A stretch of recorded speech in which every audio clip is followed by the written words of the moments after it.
Good evening. I'm Enari Dark Lord and welcome to Churikua. Many people to this day boast of not believing in the supernatural, ghosts, demons, and have the belief that the dead are no longer able to bother or harm us. However, I have to tell you the damage they are capable of causing. I do not feel in pride the other way around. I am terrified, but I think it is already too much. This story goes back to my family, more precisely to the Meiji era. My ancestors, part of them were samurai. In this era was when the last samurai sought their way in life, taking into account that they were already disappearing little by little because of the changes in the world and in our society.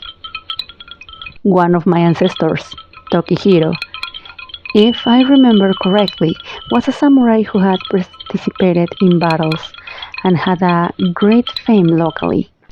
The only thing I can share with you is that my family is not originally from any famous city, but it is an area susceptible to earthquakes. Just Tokihiro, seeking some peace and looking for his new path, decided to settle here.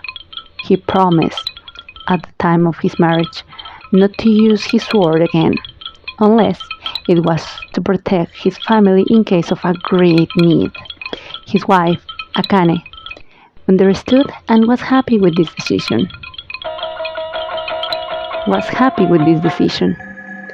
Time passed, they had children, but they did not count on tragedy to strike. A great earthquake came and Akane died. However, no one saw her body. It is said that she died at the hands of Tokihiro and his sword. After this, it did not take long for him to remarry.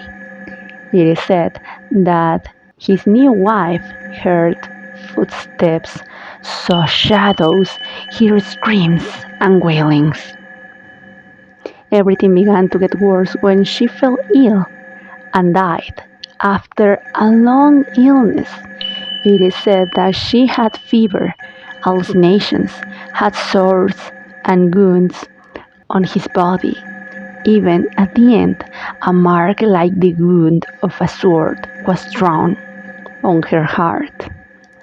After this, Tokihiro was never the same. Soon after, he also became ill, and following his wife's footsteps, he fell victim to the same malady. It is said that since then, my family is cursed. No man manages to live beyond the age of 44, the age Tokihiro was when he died. Not to mention that when they die, a mark is drawn on the chest at the level of the heart. There are even some members of our family who claim to hear screams, whispers, wailing, and saying, "You will pay for the empty promise." We believe that Akane is an Onryo who was born of pain, betrayal, and greed. At the hands of Tokihiro, he promised to protect her with his sword, and at his hands he died. All that remains is for us to abide by our destiny. In a last attempt to protect the family from the curse, my grandfather took the sword to a temple. Prayers were said, but nothing worked. Despite our efforts, the devotion of some to become monks, and even to perform exorcisms and support of any kind of spiritual and religious nature, we had not been able to undo the curse. The men in our family are destined to misfortune, the women to widowhood, and the men to a hard and agonizing death.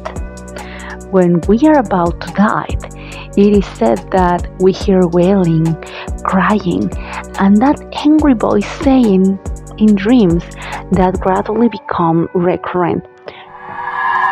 You will pay for the empty promise.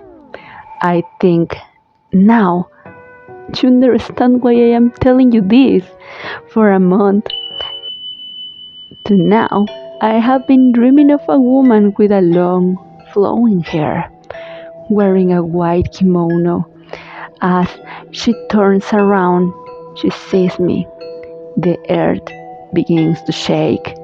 Her beautiful face melts, leaving a terrifying face with blank sockets, tears of blood, and on her chest, the wound of a sword bleeding non-stop, screaming and hurting me. You will pay for the empty promise. Waking up, I see her blows on my body. I know I don't have much time left. Despite asking her for forgiveness and for her to take pity of us, taking pity on us, I know that it won't work. Others have already done it and to no avail. Now I can only wait until I pay with my life for the empty promise.